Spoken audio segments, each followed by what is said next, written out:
গত আগস্টে ছাত্র জনতার গণ অভ্যুত্থানে সরকার পতনের পর থেকে ক্রমাগত বেড়েই চলছে দেশের রেমিটেন্স প্রবাহ। দেশে চলতি জানুয়ারি মাসের প্রথম 18 দিনে বৈধ পথে 120,68,80,000 মার্কিন ডলারের রেমিটেন্স এসেছে। দেশীয় মুদ্রায় যার পরিমাণ 14,724 কোটি টাকা। রোববার কেন্দ্রীয় ব্যাংকের প্রকাশিত হালনাগাদ প্রতিবেদন থেকে এ তথ্য জানা গেছে।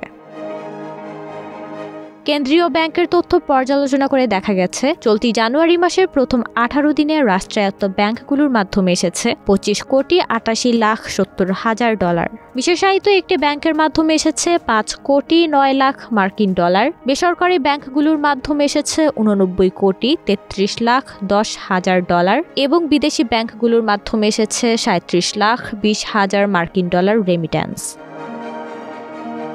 এদিকে আলোচিত সময়ে কোনো রেমিটেন্স আসেনি 9 ব্যাংকে। ব্যাংকগুলোর মধ্যে রয়েছে সরকারি খাতের বাংলাদেশ ডেভেলপমেন্ট ব্যাংক এবং বিশেষায়িত রাজশাহী কৃষি উন্নয়ন ব্যাংক।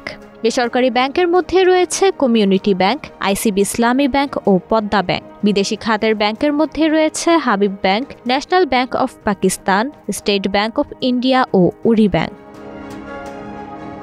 চলতি 2024-25 অর্থ বছরের জুলাই থেকে ডিসেম্বর পর্যন্ত 6 মাসে 1,377,70,00,000 মার্কিন ডলার রেমিটেন্স এসেছে। আগের বছরের একই সময় যার পরিমাণ ছিল 1,080 কোটি মার্কিন ডলার। আলোচ্য সময়ের ব্যবধানে রেমিটেন্স বেড়েছে 297,70,00,000 ডলার। নওরিন নাওয়ার, প্রবাস খবর।